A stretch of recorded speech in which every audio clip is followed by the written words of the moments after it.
ఇస్తే వాటికి ఆయుధాలు ఇచ్చిందంటే మన అమెరికాను కూడా నమ్మదగ్గ మిత్రుడు కాదనే చెప్పచ్చు. రష్యా మన నమ్మదగ్గ మిత్రుడు, రష్యా ఖచ్చితంగా మనకి ఇస్తుంది కానీ పాకిస్తాన్కి అయితే ఇవ్వదు. రైట్, పాపిరెడ్డి గారు చాలా కీలకంగా కొన్ని అంశాలు చెప్పారు. రామ్మోహన్ గారు మీరేమంటారు?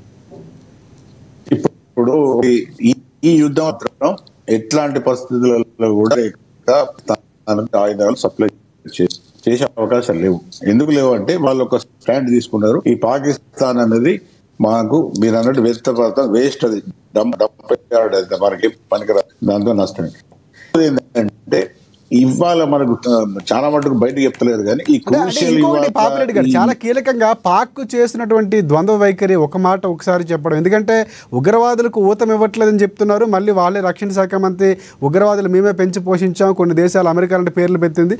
మళ్ళీ మొన్న జరిగినటువంటి ఏదైతే వాళ్ళ సంస్కరణ సభలకు సంబంధించినటువంటి అక్కడ పాల్గొన్నటువంటి పరిస్థితి, అక్కడ పాక్ ఆర్మీకి సంబంధించిన వాళ్ళు పాల్గొన్నారు. సో ఇవి కూడా చాలా కీలకంగా ఉన్నాయి కాబట్టి ఒక రకంగా ఒంటరి అయినటువంటి పరిస్థితి పాక్ కనిపిస్తుంది.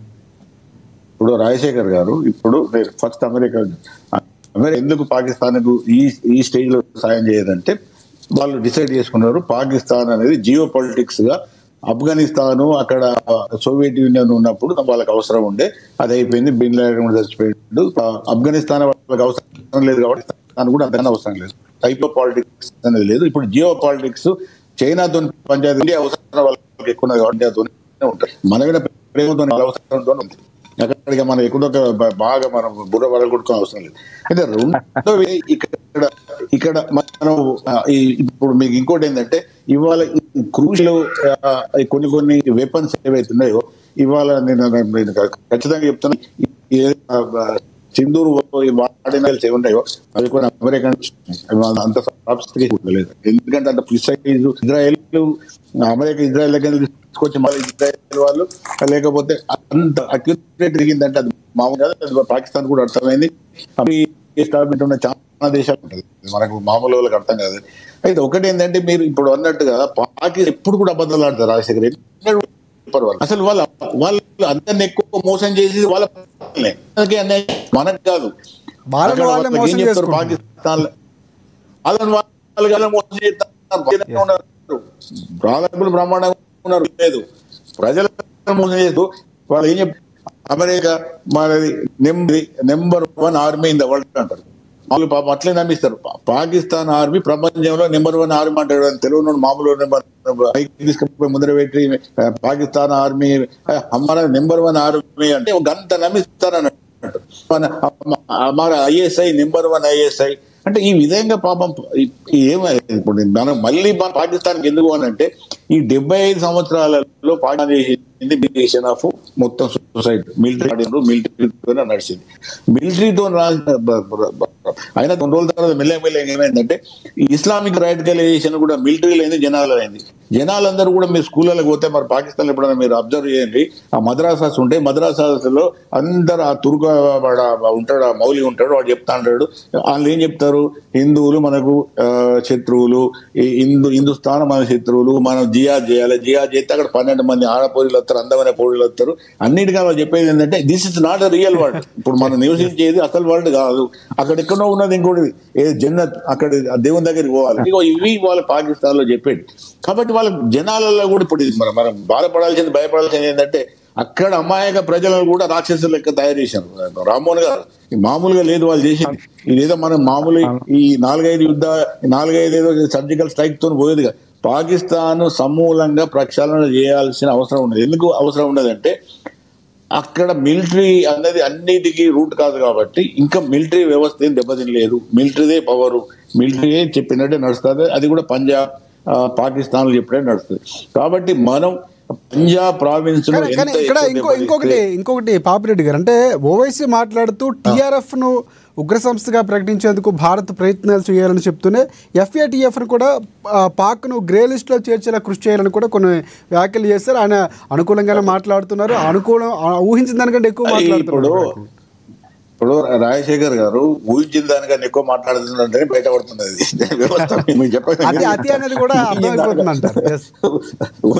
ఊహించిన దానికన్నా ఎక్కువ అంటే ఊహించిన దానికన్నా ఎక్కువ ఎందుకు మాట్లాడుతున్నారంటే దీనికి కారణం ఏంటంటే ఇవాళ ప్రజల మూడును అనుసరించి ఆ పార్టీల ఈ స్టాండ్ తీసుకోకపోతే బాగా లేదంటే నిజంగానే ఓవైసీలో మార్పు వచ్చింది. ఆయన కూడా భారతీయ ఈ మధ్యన పోస్ట్ చేశారు కూడా, దాంట్లో కూడా పాగా చుట్టుకోవడం, అది కూడా భారతీయ చిహ్నాలు. రాజశేఖర్ గారు ఆల్ ఇండియా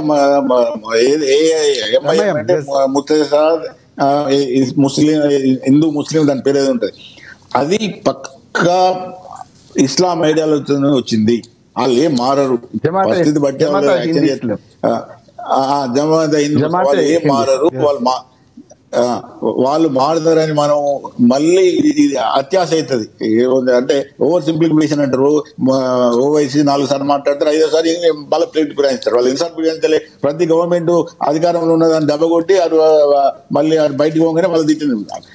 ఇదేదో ఎంఐఎం ఓవైసీ అక్బరుద్దీన్ వీళ్ళు నెంబర్ 1 లోఫర్స్. వీళ్ళ మాటలు ఇవ్వాల, ఇది మనం ఇది భారతదేశం ఒక విజయం. ఇటువంటి దొంగలు కూడా ఇవాళ కంపల్షన్ తోని, ఒక ఒత్తిడితోని వాళ్ళు ఈ విధంగా మాట్లాడుతున్నారు. నేనైతే అట్లా అర్థం చేసుకుంటాను. అది వాడేదో ఒక గొప్పగా చెప్తాను కాదు. ఇవాళ ఆ అనివార్యత, కంపల్షన్, ఆ ఒత్తిడి అనేది ప్రతి ఒక్కరి మీద ఉన్నది. ఇప్పుడు కాంగ్రెస్ వాళ్ళు కూడా 2వసారికి వచ్చేవారు మారింది, బుద్ధి వచ్చింది, వ్యవస్థ వేరే తరిగా పోతున్నది అని కూడా వాళ్ళు కూడా కొద్దిగా ప్లేట్ పేరండి.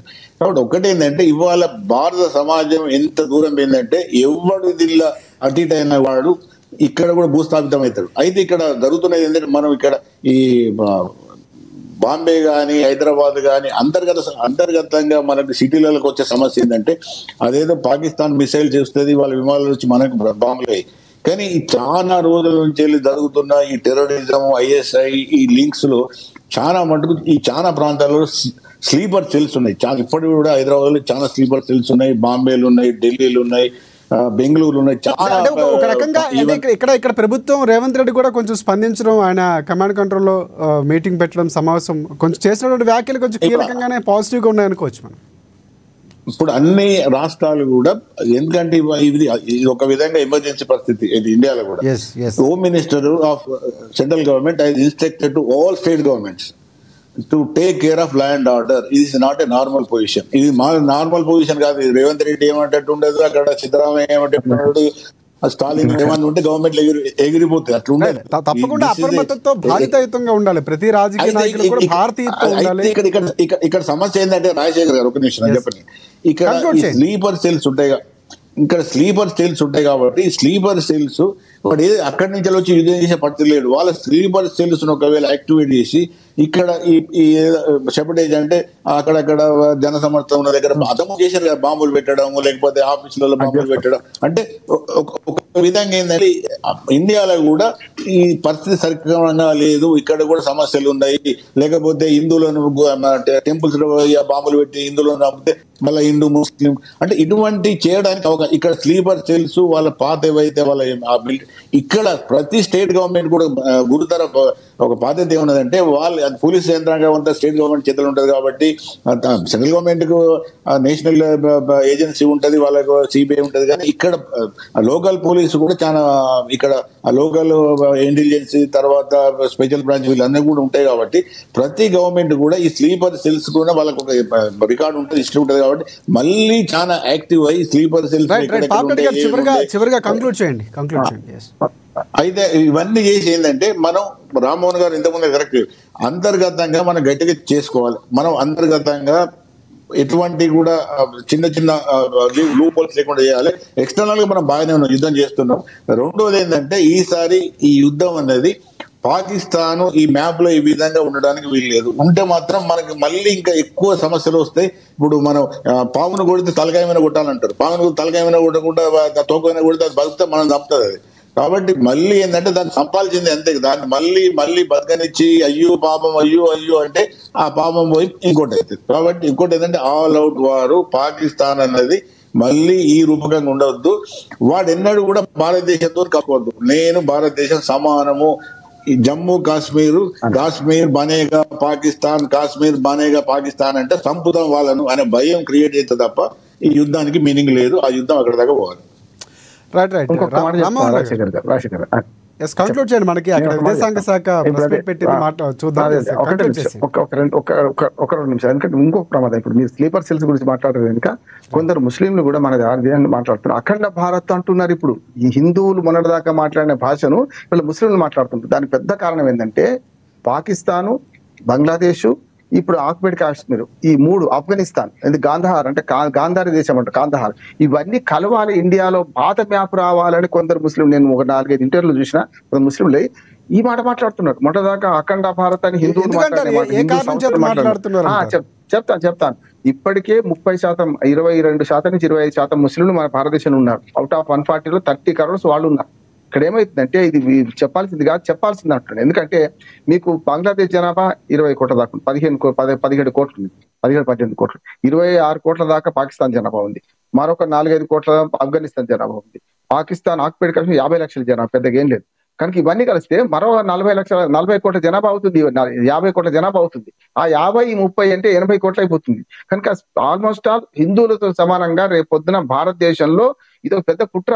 మనం ఆక్యుపైడ్ కాశ్మీర్ ని తీసుకుందాం అన్నది ఒకటైతే, ఆ దరిద్రం వద్దని నేను అంటున్నా. ఆక్యుపైడ్ కాశ్మీర్ కూడా మన దరిద్రమే, కానీ బాపిరెడ్డి గారు అన్నట్టు దాన్ని ఈ రూపం మార్చాలి. లేకపోతే ఏమవుద్దంటే ఖచ్చితంగా పాము తల మీదే కొట్టాలి. తల మీద కొట్టడానికి తల అంటే ఖచ్చితంగా పాకిస్తాన్ కు ఆక్యుపైడ్ కాశ్మీర్ తల.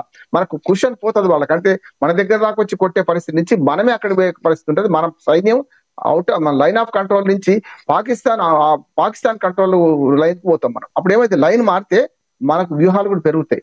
మనం ఎత్తి మీద ఉన్నారు, మన కింద